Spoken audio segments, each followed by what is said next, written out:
যুক্তরাষ্ট্র 2 সপ্তাহের এক সাময়িক যুদ্ধবিরতিতে সম্মত হয়েছে। কিন্তু এই সমঝোতা কি আসলেও শান্তির সুবাতাস বয়ে আনছে, নাকি এটি কেবল বড় কোনো ধ্বংসযজ্ঞের আগের এক মুহূর্তের নীরবতা? সেই প্রশ্নই এখন বিশ্ব রাজনীতির আকাশে ঘুরপাক খাচ্ছে।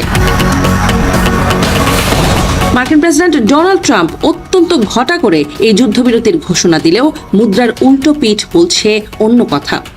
সমরবিদ রবার্ট ফার্লের মতে এই বিরতি যেন কেবল বিবাদমান দুই পক্ষকে একটু দম নেয়ার সুযোগ করে দিয়েছে। হোয়াইট হাউস একে বড় জয় হিসেবে প্রচার করতে চাইলেও রণক্ষেত্রে পরিস্থিতি মোটেও স্বাভাবিক নয়। মার্কিন B-52 বোমারু বিমানগুলো এখনও উত্তর ডাকোটার ঘাঁটিতে ইঞ্জিনের গর্জন থামায়নি। এগুলো যেন যে কোনো মুহূর্তে আকাশপথে ঝাঁপিয়ে পড়ার অপেক্ষায় প্রহর গুনছে। সবচেয়ে বড় দুশ্চিন্তার বিষয় হয়ে দাঁড়িয়েছে কৌশলগতভাবে গুরুত্বপূর্ণ হরমুজ প্রণালী। যুদ্ধের শুরুতেই বিশ্ববাজারকে স্থবির করে দেওয়ার হুমকি দিয়ে এই জলপথের নিয়ন্ত্রণ নিয়েছিল ইরান। মার্কিন প্রশাসনের ধারণা ছিল ইরান হয়তো এই অবরোধ তুলে নেবে, কিন্তু বাস্তবে ঘটেছে তার উল্টো। ইরান সাফ জানিয়ে দিয়েছে এই সংকীর্ণ জলপথ দিয়ে জাহাজ চলাচল করতে হলে তাদের মোটা অঙ্কের কর দিতে হবে। অর্থাৎ যুদ্ধের ময়দানে রক্তক্ষয় থামলেও অর্থনীতির নাটাই এখনো ইরানের হাতেই রয়ে গেছে। পর্দার আড়ালে চলা এই কূটনীতির চালগুলো ছিল আরও ধোঁয়াশাপূর্ণ। জানা গেছে সরাসরি কোনো আলোচনায় না বসে পাকিস্তানের মধ্যস্থতায় পরোক্ষভাবে এই সমঝোতায় পৌঁছেছে দেশ দুটি। এমনকি চীনের পক্ষ থেকে ইরানের ওপর প্রচণ্ড চাপ সৃষ্টির খবরও পাওয়া গেছে। কিন্তু আশ্চর্যের বিষয় হলো এই গোটা প্রক্রিয়ায় যুক্তরাষ্ট্রের ঘনিষ্ঠ মিত্র ইসরায়েলকে রাখা হয়েছে পুরোপুরি অন্ধকারে। ফলে তেল আবিব এখন ক্ষোভে ফুঁসছে, যার প্রমাণ মিলছে লেবাননে তাদের অনবরত বোমা হামলার মধ্য দিয়ে। চুক্তির শর্তাবলী নিয়েও তৈরি হয়েছে বিপজ্জনক বিভ্রান্তি। তেহরান দাবি করছে যুক্তরাষ্ট্র তাদের 10 দফা দাবি মেনে নিয়ে অঞ্চল থেকে সেনা প্রত্যাহার ও যুদ্ধের ক্ষতিপূরণ দিতে রাজি হয়েছে। অন্যদিকে ট্রাম্প প্রশাসন দাবি করছে তারা নিজস্ব 15 দফা শর্তের ভিত্তিতে শান্তি আলোচনা এগিয়ে নিচ্ছে। দুই দেশের দুই মেরুর দাবি দেখে মনে হচ্ছে কোনো পেশাদার কূটনৈতিক নয়, বরং পারিবারিক বন্ধুদের দিয়ে চালানো এই আনাড়ি কূটনীতি বিশ্বকে এক অনিশ্চিত গন্তব্যের দিকে ঠেলে দিয়েছে। বিশ্লেষকদের মতে এই যুদ্ধবিরতির ফলে ইরান কার্যত কিছুই হারায়নি। তাদের প্রতিরক্ষা পরিকাঠামোর ওপর মার্কিন হামলার প্রভাব ছিল নগণ্য। উল্টো 2 সপ্তাহের এই সময়কে কাজে লাগিয়ে তারা নিজেদের সামরিক শক্তিকে আরও সুসংগঠিত করার সুযোগ পেল। পারস্য উপসাগরে মিসাইল আর ড্রোন হামলা আপাতত বন্ধ থাকলেও ইরানের তহবিল কিন্তু ট্রানজিট টোল বা জলপথের কর থেকে ঠিকই ফুলে ফেঁপে উঠছে। মধ্যপ্রাচ্যের ভূ রাজনীতিতে ইসরায়েল এবং উপসাগরীয় দেশগুলো ইরানের এই একাধিপত্যকে সহজভাবে নেবে না। ওমানের সাথে কর ভাগাভাগি করে ইরান যে আধিপত্য কায়েম করেছে তা সৌদি আরব বা আরব আমিরাতের মতো মার্কিন মিত্রদের দীর্ঘমেয়াদী দুশ্চিন্তার কারণ হয়ে দাঁড়িয়েছে। যে কোনো মুহূর্তে কোনো এক স্পয়লার বা স্বার্থান্বেষী গোষ্ঠীর উস্কানিতে এই ঠুনকো শান্তি তাসের ঘরের মতো ভেঙে পড়তে পারে। রবার্ট ফার্লে সতর্ক করে দিয়েছেন, যদি এই যুদ্ধবিরতির শর্তগুলো নিয়ে ধোঁয়াশা দূর না হয় তবে এটি যুদ্ধের সমাপ্তি নয়, বরং তৃতীয় ধাপের শুরু হিসেবে চিহ্নিত হবে। হোয়াইট হাউসের অগোছালো সিদ্ধান্ত আর তেহরানের চতুর চালের মাঝখানে এখন নতুন সমীকরণ। তেলের দাম এবং খাদ্যপণ্যের ঊর্ধ্বগতি বিশ্ববাসীকে মনে করিয়ে দিচ্ছে যে হরমুজ প্রণালীর চাবি যার হাতে, বিশ্ব অর্থনীতির লাগামও আসলে তার হাতেই। লাগাতার হামলায়ও যখন অনমনীয় ছিল ইরান, তখন হুমকি ধামকি দিয়ে দেশটিকে আলোচনার টেবিলে আনে যুক্তরাষ্ট্র। টানা 21 ঘন্টার শান্তি আলোচনা শেষ হয় চূড়ান্ত কোনো চুক্তি ছাড়াই। তেহরানের স্পষ্ট অবস্থান, অবাস্তব দাবির কাছে মাথা নত করবে না তারা। কোনোভাবেই ইরানকে দমাতে না পেরে দেশটিকে নতুনভাবে অর্থনৈতিক চাপে ফেলার উদ্যোগ নিয়েছে যুক্তরাষ্ট্র। এবার কৌশলগত গুরুত্বপূর্ণ হরমুজ প্রণালী অবরোধের পাল্টা ঘোষণা দিয়েছেন মার্কিন প্রেসিডেন্ট ডোনাল্ড ট্রাম্প। তার হুঁশিয়ারি, ইরানকে টোল দিয়ে কোনো জাহাজ চলাচল করতে পারবে না এই পথে। ইরানের সব বন্দর অবরোধের ঘোষণাও দিয়েছে ওয়াশিংটন। ইরানি বন্দরগুলোতে আসা যাওয়া করা সব ধরনের নৌ চলাচল বন্ধ করে দেওয়া হবে। মূলত দেশটির তেল বাণিজ্য বন্ধ করতেই এই পদক্ষেপ মার্কিনীদের। ট্রাম্পের দাবি, অনেক দেশই তার পদক্ষেপে অংশ নিতে চায়। স্থানীয় সময় সকাল 10টা থেকে একটি অবরোধ কার্যকর হচ্ছে। অন্যান্য দেশগুলো কাজ করছে যাতে ইরান তেল বিক্রি করতে না পারে। আমার মনে হয় ইরানের অবস্থা খুবই খারাপ। চুক্তির জন্য তারা খুবই মরিয়া। ইরানের কোনো পারমাণবিক অস্ত্র থাকবে না, যদিও তারা এখনো এটা চায়। ট্রাম্পের হুমকি ধামকিতেও ছাড় দিতে নারাজ ইরান। আইআরজিসির সতর্কবার্তা, হরমুজ প্রণালী পুরোপুরি তাদের নিয়ন্ত্রণে। এই জলপথে কোনো সামরিক জাহাজের প্রবেশকে যুদ্ধবিরতির লঙ্ঘন হিসেবে বিবেচনা করবে তারা, যার পরিণতি হবে ভয়াবহ। এরই মধ্যে যুক্তরাজ্য নিশ্চিত করেছে হরমুজ অবরোধে মার্কিন উদ্যোগে অংশ নেবে না তারা। এই ইস্যুতে অন্য কোনো দেশ এখনও আনুষ্ঠানিকভাবে সমর্থন জানায়নি যুক্তরাষ্ট্রকে।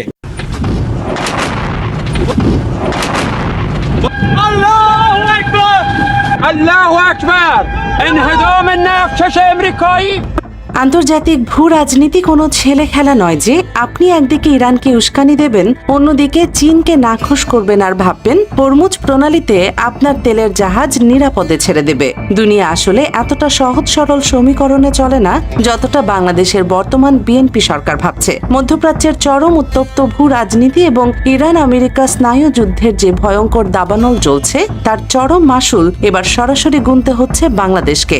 একটি দেশের সরকারের কূটনৈতিক অপরিপক্কতা, ব্যর্থতা এবং নতজানু পররাষ্ট্র নীতি কিভাবে গোটা দেশকে একটি ভয়াবহ অর্থনৈতিক এবং জ্বালানি খাতের খাদের কিনারে ঠেলে দিতে পারে, আজকের এই ঘটনাটি তার সবচেয়ে বড় এবং জঘন্য প্রমাণ হিসেবে ইতিহাসে লেখা থাকবে।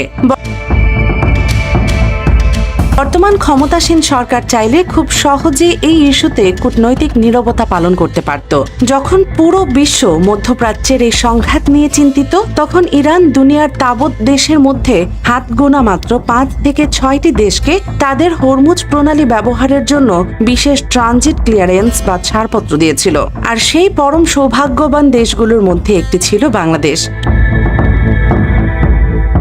শুধু ক্লিয়ারেন্স দেয়াই নয়, ইরান অত্যন্ত প্রকাশ্যে এবং আনুষ্ঠানিকভাবে ঘোষণাও দিয়েছিল যে বাংলাদেশ তাদের অত্যন্ত কাছের এবং পরম বন্ধু প্রতিম একটি রাষ্ট্র।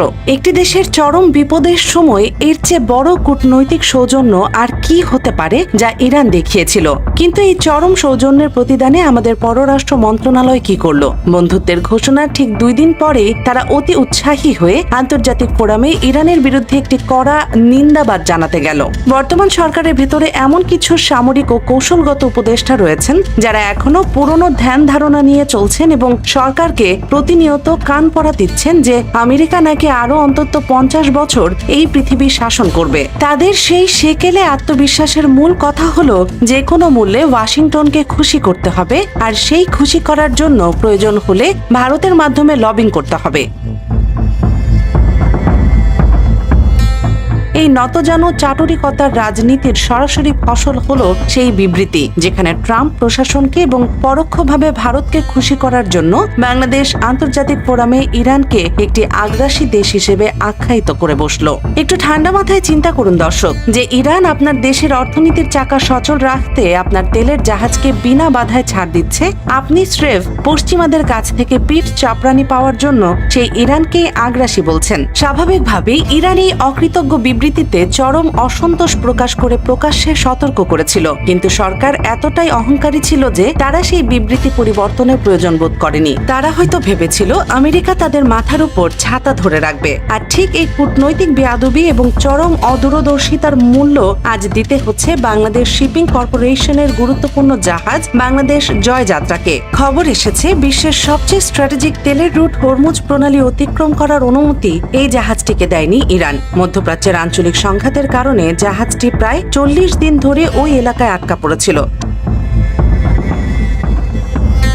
সম্প্রতি যখন একটি যুদ্ধবিরতির ঘোষণা আসে, তখন জাহাজটি সৌদি আরবের রাস আল খায়ের বন্দর থেকে দেশের উদ্দেশ্যে যাত্রা শুরু করে। প্রায় 40 ঘন্টা একটানা গভীর সাগর পাড়ি দেওয়ার পর শুক্রবার সকালে জাহাজটি যখন হরমুজ প্রণালীর কাছাকাছি পৌঁছায়, তখনই ঘটে সেই ভয়াবহ ঘটনা। ইরান কর্তৃপক্ষ তাদের ট্রানজিট ক্লিয়ারেন্সের আবেদন সরাসরি নাকচ করে দিয়েছে। কিন্তু দেশের জন্য সবচেয়ে বড় ধাক্কা এবং আতঙ্কের বিষয় এটি নয়। হরমুজ অথরিটি একজন উচ্চ পদস্থ অফিসার সরাসরি হুমকি দিয়ে বলেছেন, বাংলাদেশ যদি অবিলম্বে তাদের কূটনৈতিক অবস্থান বদল না করে, তবে বাংলাদেশের বাণিজ্যিক জাহাজকে সরাসরি শত্রু জাহাজ বা এনিমি ভেসেল হিসেবে বিবেচনা করা হবে। আন্তর্জাতিক মেরিটাইম আইনে একটি বাণিজ্যিক জাহাজকে শত্রু জাহাজ ট্র্যাক করার অর্থ হলো যে কোনো সময় সেই জাহাজের উপর সরাসরি সামরিক আক্রমণ হতে পারে অথবা জাহাজটিকে বয়জব্দ করে আটকে রাখা হতে পারে। একটি স্বাধীন সার্বভৌম দেশের পতাকাবাহী বাণিজ্যিক জাহাজের প্রতি অন্য একটি দেশের এমন প্রকাশ্য হুমকি আমাদের দেশের কূটনীতির ইতিহাসে সবচেয়ে বড় অপমান এবং ব্যর্থতা। আমেরিকা যখন সর্বাত্মক চেষ্টা চালাচ্ছে ইরানের রেজিম চেঞ্জে, তখন ইরান সরাসরি আমেরিকার চোখে চোখ রেখে কথা বলছে। বিশ্ব যখন খুব দ্রুত একটি মাল্টিপোলার বা বহুমেরু বিশ্বের দিকে এগোচ্ছে, তখন আমাদের সরকার পড়ে আছে সেই পুরনো আমেরিকার পদলেহনের রাজনীতিতে। তারা হয়তো ভুলে গেছে যে ওয়াশিংটনে বসে আমেরিকা বাংলাদেশের জ্বালানি তেলের সাপ্লাই চেনের গ্যারান্টি দিতে পারবে না। হরমুজ প্রণালী বন্ধ হয়ে গেলে কোনো মার্কিন নৌবহর এসে আমাদের তেলের অভাব মেটাবে না। এই একটি ভুলের কারণে ইতিপূর্বে 5টি তেলের চালান বাতিল হয়ে গেছে। আর এখন সর্বশেষ সম্বল বাংলার জয়যাত্রাকেও আটকে দেয়া হলো। এখন এই পরিস্থিতি চলতে থাকলে বাংলাদেশে ভয়াবহ বিদ্যুৎ সংকট তৈরি হবে, উৎপাদন বন্ধ হয়ে যাবে এবং নিত্য প্রয়োজনীয় দ্রব্যের দাম আকাশ ছোঁয়া হবে। একটি দেশের সরকার যখন জাতীয় স্বার্থের চেয়ে বিদেশি প্রভুদের খুশি করাকে বড় করে দেখে, তখন তার খেসারত দিতে হয় সাধারণ মানুষকে। ইরানের এই চরম আলটিমেটাম সরকারের গালে এক বিরাট চপটাঘাত। তারা প্রমাণ করে দিল যে কারো প্রচারণায় নিচে লাভ নেই, আন্তর্জাতিক অঙ্গনে নিজের মেরুদণ্ড সোজা রাখতে হয়। সরকারের উচিত অবিলম্বে নিজেদের ভুল স্বীকার করে ইরানের সাথে সরাসরি কূটনৈতিক চ্যানেলে কথা বলা এবং এই সংকটের সুরাহা করা। তা না হলে আগামী কয়েক মাসের মধ্যে এক ভয়াবহ এবং অন্ধকার ভবিষ্যতের মুখোমুখি হতে যাচ্ছে বাংলাদেশ। দর্শক, আপনাদের কি মনে হয় জানান মন্তব্যের ঘরে। আর এই চ্যানেলে নতুন হলে অবশ্যই সাবস্ক্রাইব করে বেল আইকনটি বাজিয়ে রাখুন। ধন্যবাদ।